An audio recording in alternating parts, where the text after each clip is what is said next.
శారదనీరదేందు ఘనసారపటీరమరాళమల్లికాహార తుషారపేన రజతాచలకాశపనీశకుందమందార సుధాపయోదిసిత తామర సామరవాహిని శుభాకారతనొప్పు నిన్ను మదిగానగయన్నడు కల్గు భారతీ. భారతి శ్రీ చరణారవిందాలకు నమస్కరిస్తూ స్వామి వివేకానంద 158వ జన్మ దినోత్సవ సందర్భంగా వివేకానందుని దేశభక్తి, వివేకానందుని స్వాతంత్ర్య స్ఫూర్తి అన్న అంశంపై మాట్లాడుకుందాం. వేదకాలపు భూమి మనది, గీత జ్ఞానపు నేల మనది, యుగ యుగాలుగా మహాపురుషులు అవతరించిన అవని మనది. అలాంటి అవతారమూర్తి, చైతన్య స్ఫూర్తి, ఆధ్యాత్మిక జ్యోతి, వేదాంతవేత్త, తత్వవేత్త, మహావక్త, ప్రవక్త, మహాదేశభక్త, జగద్గురువు, కదిలే భారతదేశం, కరిగే హిమశిఖరం, దూకే జలపాతం, జ్ఞాన గంగా ప్రవాహం, నవయుగ వైతాళికుడు, ఈ యుగ పురుషుడు స్వామి వివేకానందుడు. గౌతమ బుద్ధుడి హృదయం, ఆది శంకరుడి మేధస్సు కలబోసుకున్న దివ్య మంగళ స్వరూపం స్వామి వివేకానంద. 1863 జనవరి 12 రోజు భువనేశ్వరి విశ్వనాథ దత్త పుణ్య దంపతులకు కాశీ విశ్వేశ్వర వర ప్రసాదంగా కలకత్తా నగరంలో మకర సంక్రాంతి పర్వదినం రోజు జన్మించారు. ఆయనకు తల్లిదండ్రులు పెట్టిన పేరు నరేంద్రనాథ్ దత్త. నరేంద్రుడు చిన్నప్పటి నుండి అద్భుతమైన తెలివితేటలు, అసాధారణ ప్రతిభా పాటవాలు, అసమాన ధైర్య సాహసాలు, అద్భుతమైన జ్ఞాపక శక్తి, శాస్త్రీయ దృక్పథం, సహేతుకమైన ఆలోచనలతో ఆటలలో, పాటలలో, చదువులో అన్నింటా ముందుండేవాడు నరేంద్రుడు. దేవుడు ఉన్నాడా లేడా, ఉంటే ఎవరైనా దేవుణ్ణి చూశారా అన్న ఆసక్తి తనకు చిన్నప్పటి నుండి ఉన్నది. అది పెరిగి పెద్దగా అయ్యేసరికి మరింత దేవుని పైన ఆసక్తి పెరిగింది. తన సందేహాలను ఎవరూ తీర్చలేకపోయారు. తన 18వ ఏట 1881లో రామకృష్ణ పరమహంసను కలిసినప్పుడు తన అనుమానాలన్నీ పటాపంచలయ్యాయి. జన్మ జన్మల బంధంగా వారి మధ్య గురు శిష్య సంబంధం వెనవేసుకుపోయింది. సన్యాసాశ్రమాన్ని స్వీకరించి నరేంద్రుడు వివేకానందుడుగా నామకరణం పొందారు. గురువు ఇచ్చిన ప్రేరణతో వివేకానందుడు భారతదేశం మొత్తం కాశ్మీరం నుండి కన్యాకుమారి వరకు పాదయాత్రలో పర్యటించి బ్రిటిష్ కబంధ హస్తాలలో నలిగిపోతూ నిర్వీర్యంగా, నిస్తేజంగా మారి దుర్భర జీవితాలు గడుపుతున్న తోటి భారతీయుల దీనావస్థను చూసి చలించిపోయారు. ఒకప్పుడు రత్న గర్భగా జగద్గురువుగా బాసిల్లిన భారతదేశానికి ఎందుకు ఈ దుస్థితి, ఏమిటి దీనికి పరిష్కారం అని బాధపడ్డాడు. కన్యాకుమారిలోని సముద్ర తీరం లోపల గల శిలపై ఈదుకుంటూ వెళ్ళి 1892 డిసెంబర్ 25, 26, 27 3 రోజుల పాటు తపస్సు చేసి తన కర్తవ్యాన్ని, జీవిత కార్యాన్ని స్పష్టంగా తెలుసుకున్నాడు. ఎప్పుడైనా కన్యాకుమారికి వెళ్ళే అవసరం కలిగితే చూడండి, 3 సముద్రాలు కలిసే ప్రాంతం. సముద్రం చాలా ఉధృతంగా కెరటాలు ఉప్పొంగుతూ ఉంటాయి. పడవలో వివేకానంద స్మారక స్తూపానికి వెళ్తూ ఉంటేనే పడవ మునిగిపోతుందేమన్న భయం కలుగుతుంది. అలాంటిది ఈదుకుంటూ దాదాపు కిలోమీటర్ల దూరంలో ఉన్నటువంటి ఆ ఉధృతమైన సముద్ర కెరటాలను దాటి ఆ శిలపైకి వెళ్ళడమే మహా సాహసం అవుతుంది. వెళ్ళడమే కాదు, 3 రోజులు నిద్ర ఆహారాలు మాని, ఆహారం అటుంచి తాగడానికి నీరు, సముద్రం నీరు తాగలేము. నిద్ర ఆహారాలు మాని మరి ఆ జగజ్జనని గూర్చి తపస్సు చేయడం తన కోసం కాదు, పసి పిల్లవాడులా తప్పించిపోయాడు. ఎందుకు నా భారతదేశానికి ఈ దీనావస్థ అని చెప్పి. ఒకప్పుడు ఆయన ఎక్కడికి వెళ్ళినా, కాశీ నుండి కన్యాకుమారి వరకు, కాశ్మీరం నుండి మరి ఈ దక్షిణ భారతదేశం కాళహస్తి వరకు ఎక్కడికి వెళ్ళినా మరి అద్భుతమైనటువంటి గత వైభవం, తక్షశిల, నలంద, జగద్గురువుగా భాసిల్లినటువంటి భారతదేశాన్ని దర్శించాడు.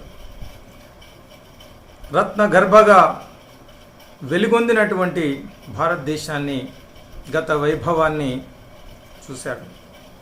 అచ్చపు చీకటింట్ల పొరులాడుచునుండ ప్రపంచమెల్ల, నా పచ్చని తల్లి గుమ్మములపై వెలిగెన్మని దీపికల్, కనన్ వచ్చిన ఖండ ఖండముల వారికి తీరునట్లుగా, బిచ్చము పెట్టె భారత సవిత్రి ప్రియంబున 2 చేతులను.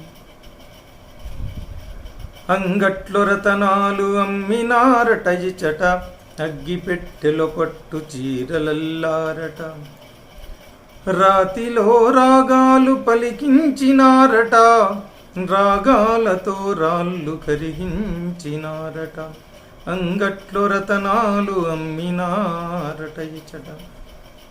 మరి ఇది సుందర సువర్ణ భారతం ఒకప్పుడు. మరి ఆ రోజు గతంలో సుందర సువర్ణ భారతం, జగద్గురువుగా భాసిల్లిన భారతదేశం మరి కాలక్రమంలో విదేశీ దురాక్రమణకు గురై, విదేశీ బ్రిటిష్ కబంధ హస్తాలలో నలిగిపోతూ దుర్భరమైన దీనావస్థలో తోటి భారతీయుల దీనావస్థను చూసి చలించిపోయి, ఏమిటి దీనికి కారణం, ఏమిటి ఈ దుస్థితి, ఏమిటి దీనికి పరిష్కారం అని చెప్పి ఆ అమ్మవారిని ధ్యానించి 3 రోజులు నిద్ర ఆహారాలు మాని ఈ దేశం కోసం, ఈ దేశ బానిసత్వ విముక్తి కోసం మరి స్వామీజీ తన కోసం కాకుండా 3 రోజులు కన్యాకుమారి శిలపైన తపస్సు చేసి స్పష్టంగా ఆ జగజ్జనని నుండి తన కార్యాన్ని తెలుసుకున్నవాడై తర్వాత అమెరికా వెళ్ళాలని చెప్పి, అభివృద్ధి చెందిన అమెరికా పాశ్చాత్య దేశాలకు భారతీయ విశ్వజనీన విలువలను, సంస్కృతి సంప్రదాయాల గొప్పతనాన్ని, సనాతన వేదాంత రహస్యాలను తెలియపరచడం ద్వారా భారత జాతిలో స్వాభిమానాన్ని రగిలించి, చైతన్యం కలిగించి, జాతిని జాగృతపరచాలని భావించి చికాగోలో జరిగే సర్వమత సదస్సుకు వెళ్ళాలని నిర్ణయించుకున్నాడు. ఎప్పుడైనా మనం చెప్తే నమ్మకపోవచ్చు, పొరుగింటి పులకూర అంటాం. ప్రపంచం ద్వారా భారతదేశ గొప్పతనాన్ని తెలియచెప్పడం ద్వారా భారతీయుల్లో స్వాభిమానాన్ని రగిలించి స్వాతంత్ర్య స్ఫూర్తిని కలిగించాలి. నిర్వీర్యంగా నిస్తేజంగా మారినటువంటి భారత జాతిలో జాగృతం కలిగించాలనే ఆ అమ్మవారి ఆజ్ఞగా నిర్ణయం తీసుకొని దాదాపు 1857 మొదటి స్వాతంత్ర పోరాటం, అప్పుడే స్వాతంత్రం రావాలి, అనివార్య కారణాల వల్ల బ్రిటిష్ ఆ ఉద్యమాన్ని నిర్దాక్షిణ్యంగా అణచివేయడం వల్ల దాదాపు 90 సంవత్సరాలు స్వాతంత్ర్యం మనకు వెనుకకు వెళ్ళింది. స్వామీజీ ఇక జాతి స్వాతంత్ర్యాన్ని మర్చిపోయి బ్రిటిష్ కబంధ హస్తాల్లో నిర్వీర్యంగా నిస్తేజంగా బ్రతుకుతున్న రోజుల్లో స్వామీజీ జన్మించడం జరిగింది 1863. ఆ పరిస్థితిలో ఎలా భారత జాతిని ఉద్ధరించాలి, ఎలా భారత జాతిలో స్వాభిమానాన్ని రగిలించాలి, చైతన్యం కలిగించాలి. అప్పటికి ఇప్పుడున్నటువంటి మీడియా, ఇప్పుడున్నటువంటి సాంకేతిక పరిజ్ఞానం లేని రోజులు అవి. బానిసత్వంలో బ్రతుకుతున్న రోజులు. ఆయనకు ఆ భగవత్ ఆజ్ఞగా ప్రపంచం భారతదేశాన్ని గౌరవిస్తే కానీ భారత ప్రజల్లో తమ గొప్పతనం తాము తెలుసుకోలేరు అనే ఉద్దేశంతో మరి అమెరికాలో జరిగే సర్వమత సదస్సులో పాల్గొనాలని చెప్పి నిర్ణయించుకొని అందుకు కేద్రి మహారాజు గారి సహాయంతో సముద్ర మార్గంలో 1893 మే 31వ రోజు అమెరికా బయలుదేరి చైనా, జపాన్, కెనడా మీదుగా జూలైలో చికాగో చేరుకుంటారు. సర్వమత సదస్సు సెప్టెంబర్లో జరుగుతుంది కాబట్టి ఇంకా నెల పైన చికాగోలో ఉన్నట్టయితే తన వద్ద ఉన్న డబ్బు సరిపోదని చికాగో కన్నా బోస్టన్లో అయితే కొంత అనుకూలంగా ఉంటుందని చెప్పి బోస్టన్కు వెళ్తాడు. మరి ఆ మధ్యలో తన వద్ద ఉన్న డబ్బు, ఆ సర్వమత సదస్సుకు సంబంధించిన అడ్రస్సు పోగొట్టుకుంటాడు. ఏం చెయ్యాలో తెలియని పరిస్థితిలో అష్ట కష్టాలను అనుభవించి అసలు తినడానికి తిండి లేనటువంటి పరిస్థితి, ఎవరు పరిచయం లేనటువంటి దేశం, ఎముకలు కొరికే చలిలో రోజుల తరబడి పస్తులుండి ఎవరిని కలవాలో ఎవరు పరిచయం లేనటువంటి విచిత్రమైన పరిస్థితిలో తన వేషధారణ చూసి పిచ్చివాడుగా తనను వీధుల వెంట కొడుతూ ఉంటే, తిడుతూ ఉంటే భరించి పాడు పడినటువంటి రైల్వే డబ్బాలో పడుకుంటాడు. తిండి లేకుండా పస్తులుండి రోడ్ల వెంబడి తిరుగుతాడు. ఈ బాధలన్నీ భారత జాతిని ఉద్ధరించడానికి స్వామీజీ మనం ఊహించుకుంటే అర్థమవుతుంది ఎంతటి క్లిష్ట పరిస్థితిని స్వామీజీ ఎదుర్కొన్నాడు అని చెప్పి. ఇక ఏమీ తోచని పరిస్థితిలో ఆ అమ్మవారిని, అమ్మ నీవే మార్గం చూపించాలి అని చెప్పి ఆ జగజ్జనని వేడుకుంటూ వీధుల వెంట అలా వీధిలో అలసిపోయి కూర్చున్న పరిస్థితిలో మరి అమ్మవారే కరుణించిందా అన్నట్టు మేడం క్యాథరిన్ స్వామీజీని పిలిచి విషయాన్ని తెలుసుకొని మరి ప్రొఫెసర్ జాన్ హెన్రీకి స్వామీజీని పరిచయం చేస్తుంది. ప్రొఫెసర్ జాన్ హెన్రీ స్వామీజీతో మాట్లాడిన తర్వాత ఆ సభ నిర్వాహకులకు ఒక ఉత్తరం రాస్తాడు. Here is a person who is more learned than all our learned professors put together.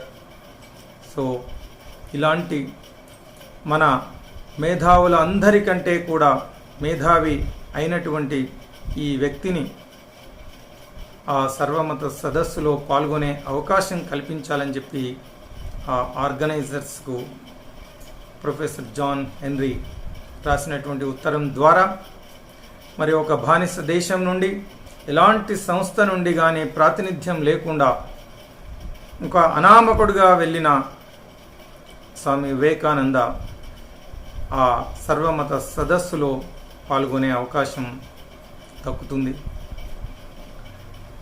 తన అనంతమైన దివ్య జ్ఞానంతో, అచంచలమైన ఆత్మవిశ్వాసంతో, అవ్యాజమైన ప్రేమతత్వంతో తన అనర్ఘల ప్రసంగాలతో ఆధునిక శాస్త్ర సాంకేతిక అభివృద్ధి చెందిన పాశ్చాత్య ప్రజలను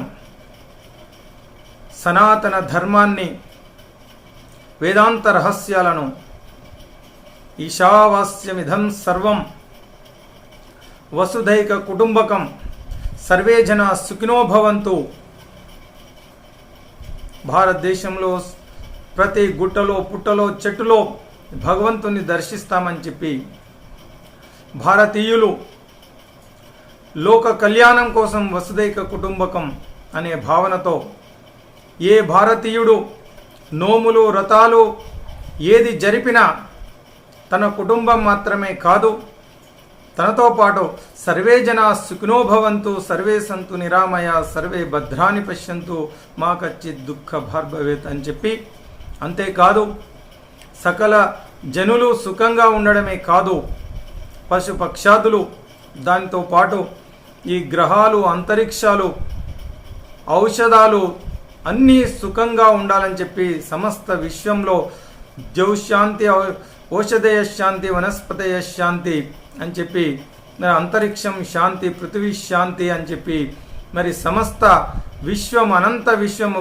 గ్రహాంతరాలలో శాంతి నెలకొనాలని చెప్పి కోరుకునే భారతీయుల విషాద దృక్పథాన్ని మాతాచ పార్వతీదేవి, పితాదేవో మహేశ్వర, బాంధవ శివభక్తాచ స్వదేశో భువనత్రయం, ఆ పార్వతీ పరమేశ్వరులే మాకు తల్లిదండ్రులు, మరి ఆ భగవంతు సంతానమంతా నా కుటుంబం, ఈ త్రిభువనాలు నాకు ఇల్లు అని చెప్పి ఏదైతే ఆ విశాలమైనటువంటి భారతీయ దృక్పథాన్ని, సర్వలోక కళ్యాణం కోసం పాటుపడే భారతీయ చింతన, మరి భారతదేశం యొక్క మరి నిగూఢమైనటువంటి వేదాంత రహస్యాలను ఆధునిక ప్రపంచానికి అర్థం చేపించడమే కాదు, వారిని మెప్పించి ఒప్పించి వారి చేత నీరాజనాలు అందుకున్నటువంటి మహానుభావుడు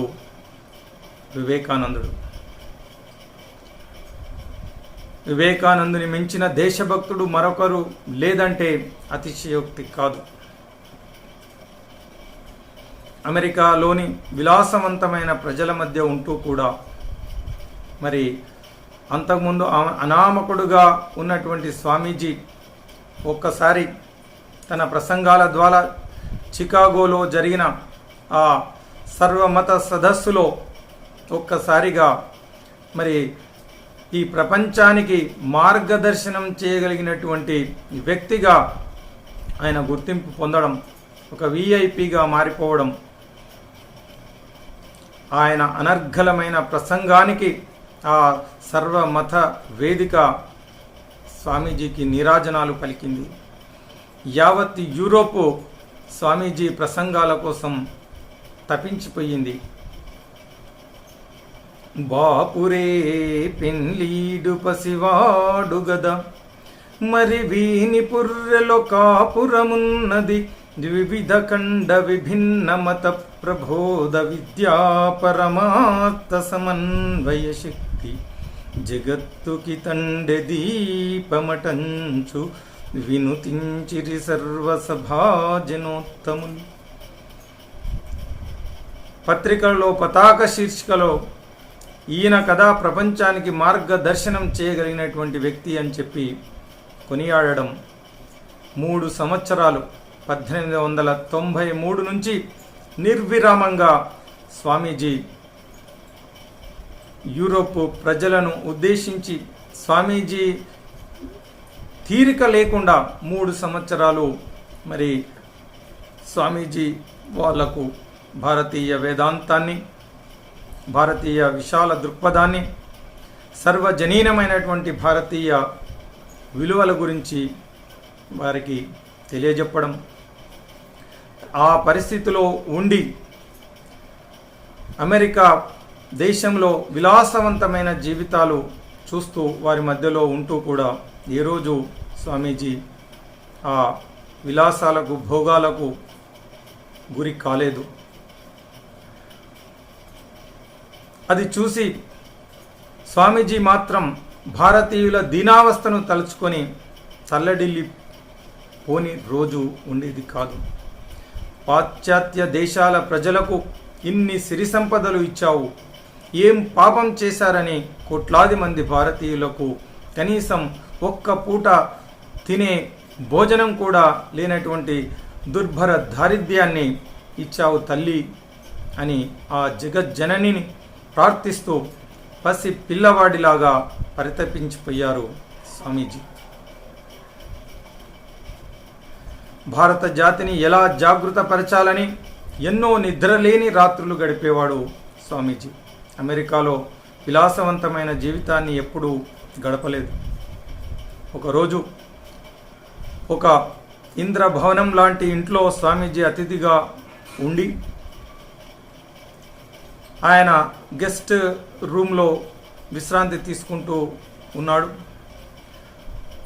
రాత్రి ఆ గది నుంచి బాగా ఏడుస్తున్నటువంటి శబ్దం వినిపించడంతో ఆ హోస్ట్, ఆ ఆతిథ్యం ఇస్తున్నటువంటి వ్యక్తి స్వామీజీకి ఏదైనా అసౌకర్యం కలిగిందేమో అని చెప్పి స్వామీజీ దగ్గరికి ఆ రూమ్కు వెళ్ళి డోరు నాక్ చేసి ఏం జరిగింది స్వామీజీ, ఎందుకు మీరు తీవ్రంగా బాధపడుతూ ఏడుస్తూ ఉన్నట్టు నాకు వినిపించింది.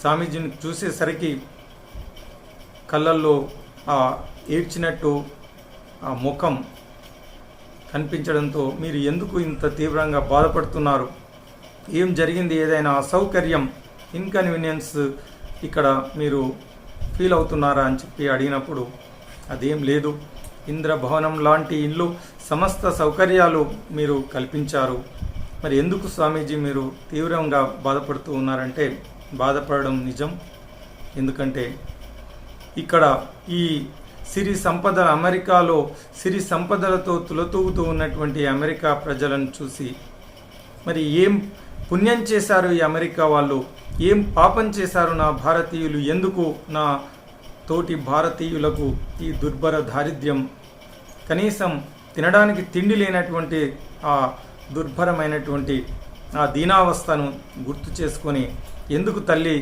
నా భారతీయులకు ఈ దుస్థితి అని చెప్పి ఆ తల్లి ముందు మొరపెట్టుకుంటూ నేను ఏడుస్తూ ఉన్నాను అని చెప్పి స్వామీజీ చెప్పారట. మరి ఇంతగా తోటి భారతీయుల గురించి అహరహం తప్పించి ఇంతగా బాధపడ్డటువంటి వ్యక్తి మరొకరు మనకు కనిపించరు. అందుకే వివేకానందుని మించిన దేశభక్తుడు మరొకరు లేరు అంటే అతిశయోక్తి కాదేమో.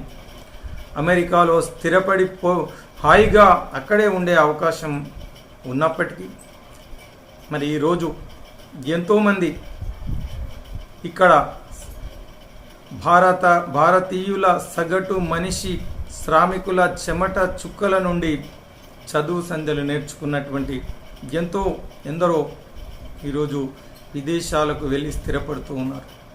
విదేశాలకు వెళ్ళడం తప్పేమి కాకపోవచ్చు, కానీ స్వదేశాన్ని జనని జన్మభూమిచ్చా స్వర్గాదపి గరీయసి అన్న శ్రీరామచంద్రుని మాటలు మర్చిపోవద్దు. ఈ జన్మభూమి రుణాన్ని తీర్చుకునే అవసరం ప్రతి ఒక్కరికి ఉంది. అమెరికాలో ఉన్నప్పటికీ భారతదేశం గురించి ఆలోచించినటువంటి వ్యక్తి స్వామి వివేకానంద. అసలు సాధు సన్యాసులు సముద్ర ప్రయాణం చేయడమే నిషిద్ధంగా ఉన్నటువంటి రోజులవి. సముద్ర ప్రయాణం చేసినట్టయితే అదొక దోషంగా పాపంగా భావించే రోజుల్లో కూడా తన గురించి ఏమనుకున్నా పర్వాలేదు, నా తోటి భారతీయులను ఉద్ధరించడం, భారత మాతను విముక్తిపరచడం, భారతదేశాన్ని చైతన్యపరచడం కోసం ఆ ధైర్యాన్ని సాహసాన్ని చేసినటువంటి వ్యక్తి సామాజిక మార్పు కోసమే కాదు, సంఘ సంస్కర్తగానే కాదు, సాధు సన్యాసి నియమాలను కూడా సంస్కరించినటువంటి వ్యక్తి. ఆ నియమాలను కూడా ఉల్లంఘించినటువంటి వ్యక్తి. తర్వాత చాలామంది సాధువులు భారతదేశం నుంచి పాశ్చాత్య దేశాలకు వెళ్ళడానికి మార్గాన్ని సుగమం చేసినటువంటి వ్యక్తి స్వామి వివేకానంద. ప్రతి విషయంలో హేతుబద్ధంగా ఆలోచించడం స్వామి వివేకానంద. మామూలుగా సన్యాసులు తమ జీవన్ముక్తి కోసం, పురుషార్థ సాధన కోసం, మోక్ష ప్రాప్తి కోసం హిమాలయాలకు వెళ్ళి తపస్సు చేసుకోవడం మనం చూస్తాం.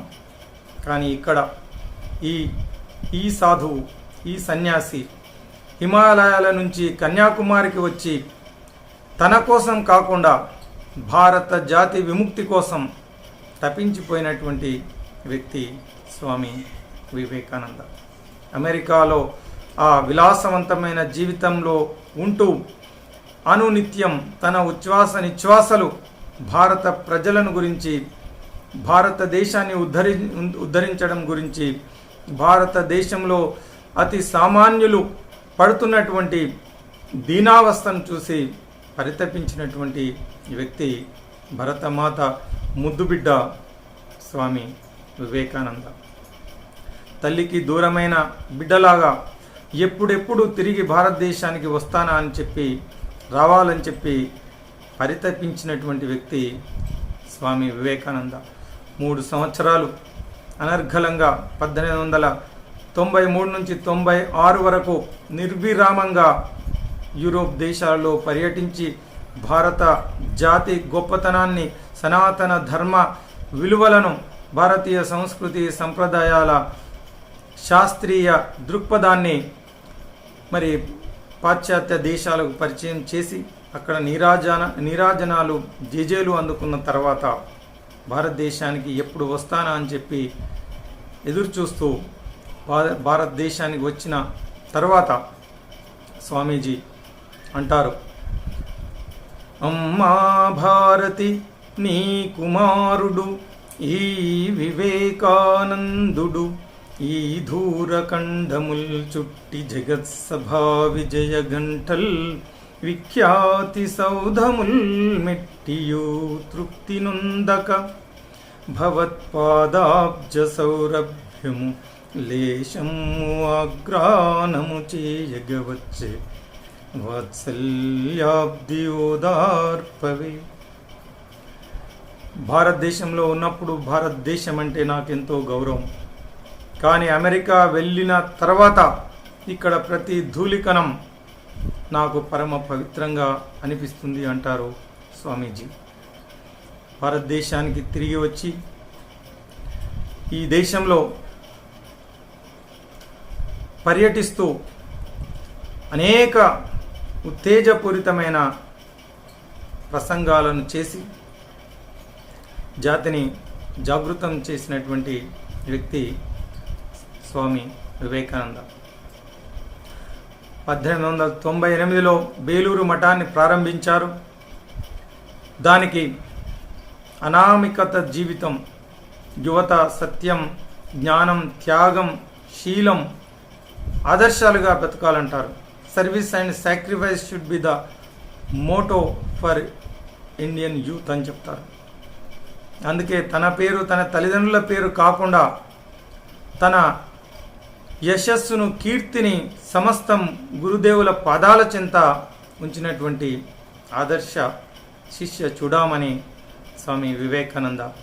తాను రామకృష్ణ మిషన్ను స్థాపించి ఎన్నో సేవా కార్యక్రమాలకు శ్రీకారం చుట్టి తన గురుభక్తిని చాటుకున్నటువంటి ప్రియ శిష్యులు స్వామి వివేకానంద. తన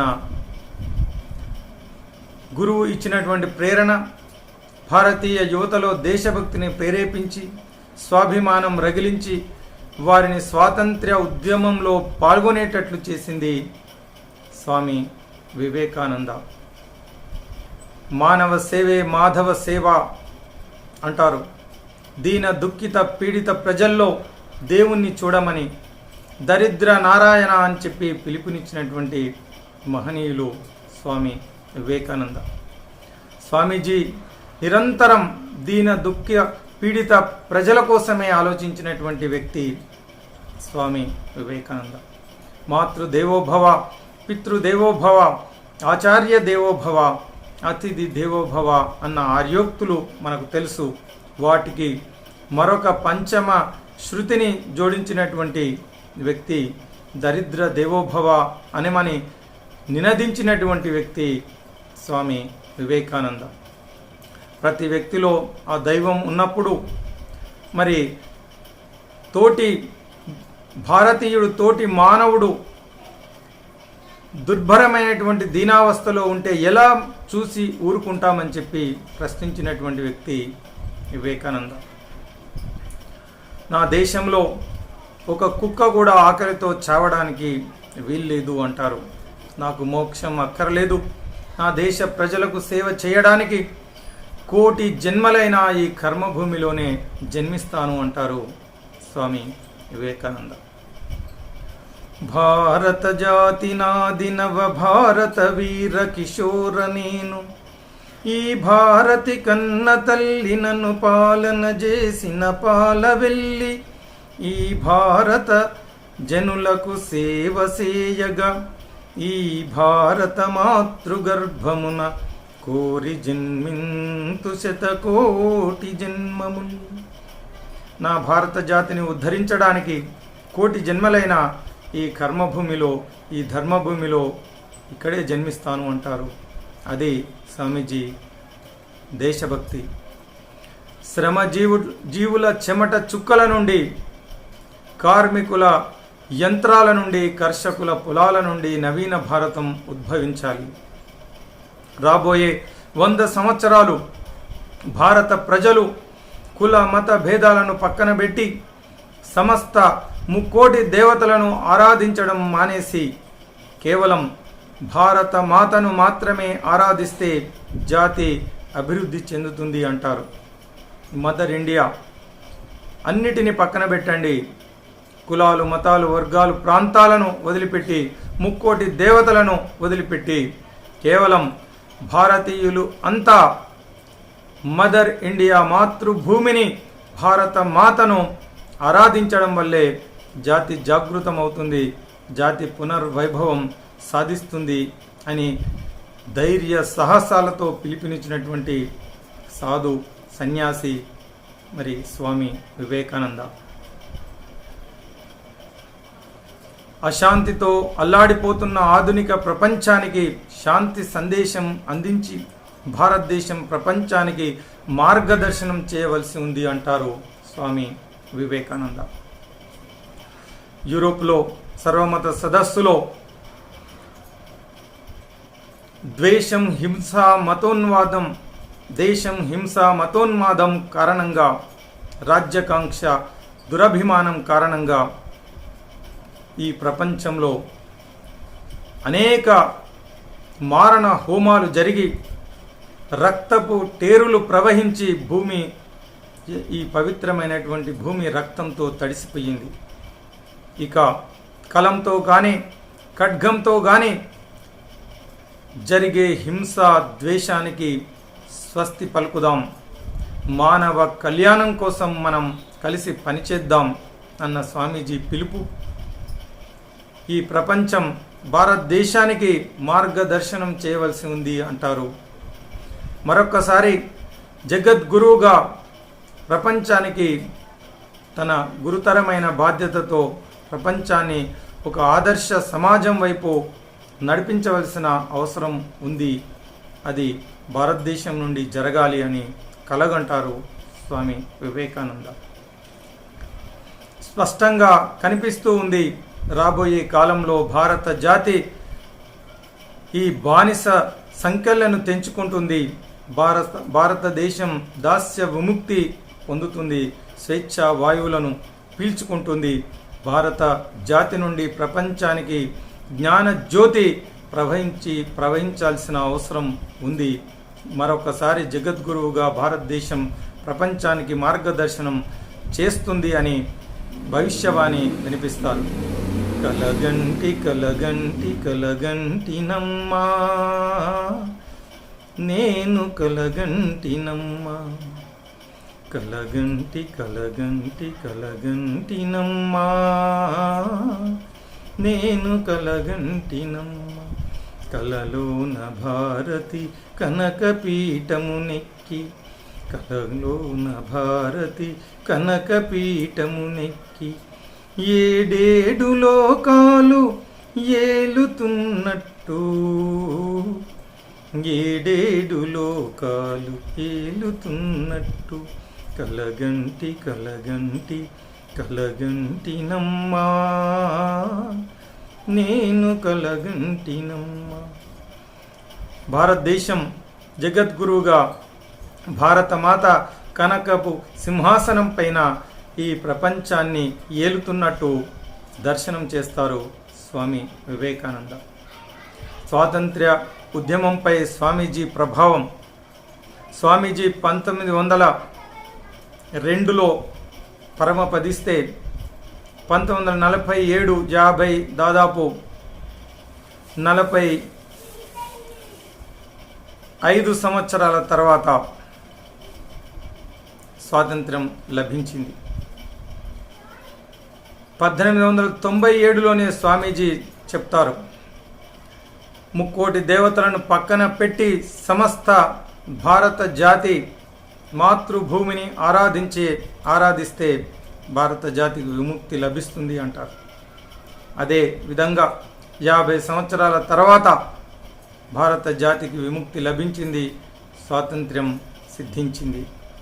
అయితే ఎలా మరి స్వామీజీ ఎలా స్వాతంత్ర స్ఫూర్తిగా నిలుస్తారు అని చెప్పి మనం ఆలోచిస్తే 1893-96 చికాగో ఉపన్యాసం, యూరోప్ పర్యటన తర్వాత భారతదేశంలో స్వామీజీ చేసిన ప్రసంగాలు భారత జాతిని జాగృతం చేసి స్వాభిమానాన్ని రగిలించి స్వాతంత్ర్య పోరాటానికి ప్రేరేపించింది అనడంలో ఎలాంటి సందేహం లేదు. బాల గంగాధర్ తిలక్, బిపిన్ చంద్రపాల్, అరవింద్ ఘోష్, మహాత్మా గాంధీ, రాజగోపాలాచారి, పండిత్ జవహర్లాల్ నెహ్రూ మొదలైన మితవాదుల నుండి హేమచందర్, నేతాజీ సుభాష్ చంద్రబోస్, ఖుదీరామ్ బోస్, భగత్ సింగ్, సుఖ్దేవ్, చంద్రశేఖర్ ఆజాద్, ఉద్ధవ్ సింగ్ లాంటి విప్లవకారుల వరకు నాన్ వైలెన్స్ కావచ్చు, వైలెన్స్ కావచ్చు, అందరూ స్వతంత్ర సమర యోధులను ప్రేరణ కల్పించి స్ఫూర్తి ఇచ్చినటువంటి శక్తి వ్యక్తి స్వామి వివేకానంద. ఆ రోజే కాదు, ఆనాటి నుండి ఈనాటి వరకు వేలాది లక్షలాది కోట్లాది యువతి యువకులకు ప్రేరణగా నిలుస్తున్నటువంటి వ్యక్తి స్వామి వివేకానంద. పడవలో పరిచయమైనటువంటి జంషెడ్ టాటా, ఆయన వ్యాపారం చేస్తూ భారతదేశం నుండి యూరోప్కు వ్యాపారం చేసేవాడు. స్వామీజీ ఇచ్చినటువంటి సూచన సలహాతో టాటా కంపెనీని స్థాపించి భారతదేశంలోనే పేరుగాంచినటువంటి ప్రముఖ వ్యాపార సంస్థగా ఎదిగింది. మరొకసారి టాటా, మీరు చెప్పినట్టు కంపెనీ స్టార్ట్ చేశాను, అద్భుతంగా అది అభివృద్ధి పథంలో నడుస్తూ ఉంది అని చెప్పినప్పుడు, ఇప్పుడు భారతదేశం బానిసత్వంలో మగ్గుతూ ఉంది, భారత యువకులకు మరి శాస్త్ర సాంకేతిక పరిశోధన, ఈ సైంటిఫిక్ రీసెర్చ్ గురించి అవకాశాలు లేవు, మరి ఆ విధంగా మీరు ఆ అవకాశాన్ని కల్పిస్తే బాగుంటుంది అన్న వివేకానందుని సూచనతో జంషెడ్ టాటా స్థాపించినటువంటిదే ఇండియన్ సైంటిఫిక్ ఇన్స్టిట్యూట్. మరి ఈ రోజుకు మనకు అక్కడ స్వామీజీ చిత్రపటం కనిపిస్తుంది. ఎందరో యువ శాస్త్రవేత్తలకు అది తర్వాత అవకాశాన్ని అందించినటువంటి సంస్థగా నిలిచింది. నేటికి ప్రపంచంలో పేరుగాంచినటువంటి 100 సంస్థల్లో అది ఒకటిగా ఈ రోజుకు అది రూపాంతరం చెందింది, ఇంకా కొనసాగుతూ ఉంది. ఒక టాటానే కాదు, ఆనాటి ప్రతి ఒక్కరూ, అటు స్వాతంత్ర సమరయోధులు కావచ్చు, ఈనాటి మరి నేతాజీ సుభాష్ చంద్రబోస్, బాల గంగాధర్ తిలక్, నేతాజీ సుభాష్ చంద్రబోస్, ప్రతి ఒక్కరిని ఆయన ప్రేరేపించినటువంటి వ్యక్తి. మరి ప్రముఖ రష్యా దేశ రచయిత లియో టాల్స్టాయ్ వరల్డ్ పీస్ అనే పుస్తక రచయిత. ప్రపంచ ప్రఖ్యాతిగాంచిన భారతీయ తత్వవేత్తలు ఆదిశంకరులు, రామకృష్ణ పరమహంస, స్వామి వివేకానంద. వీరిలో నాకు చాలా ఇష్టమైన వ్యక్తి స్వామి వివేకానంద అని తన డైరీలో రాసుకున్నారు. రవీంద్రనాథ్ ఠాగూర్ మరి ఆయనను ప్రముఖ నోబెల్ లారెట్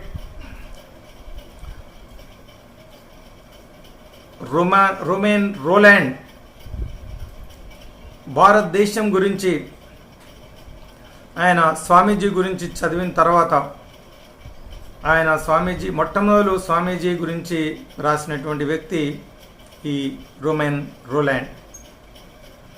ఆయన అంటారు, స్వామీజీ ఉపన్యాసాలు చదువుతూ ఉంటే నా నరాల్లో 1000 వోల్ట్ల విద్యుత్తు ప్రవహించినటువంటి అనుభూతి కలుగుతూ ఉంది. ఇక స్వామీజీ మాట్లాడుతూ ఉంటే ప్రత్యక్షంగా విన్నవారు ఎంతటి దివ్యానుభూతి పొంది ఉంటారో కదా అంటారు. ఆయన భారతదేశం గురించి తెలుసుకోవాలని చెప్పి భారతదేశానికి వచ్చి రవీంద్రనాథ్ ఠాగూర్ను కలవడం జరుగుతుంది. రవీంద్రనాథ్ ఠాగూర్ను కలిసి భారతదేశం గురించి నాకు తెలుసుకోవాలని ఉంది, ఏం చెయ్యాలో చెప్పండి అని గురుదేవులు రవీంద్రనాథ్ ఠాగూర్ను రోమెన్ రోలాండ్ అడిగినప్పుడు ఠాగూర్ గారు చెప్పినటువంటి మాటలు, భారతదేశం గురించి తెలుసుకో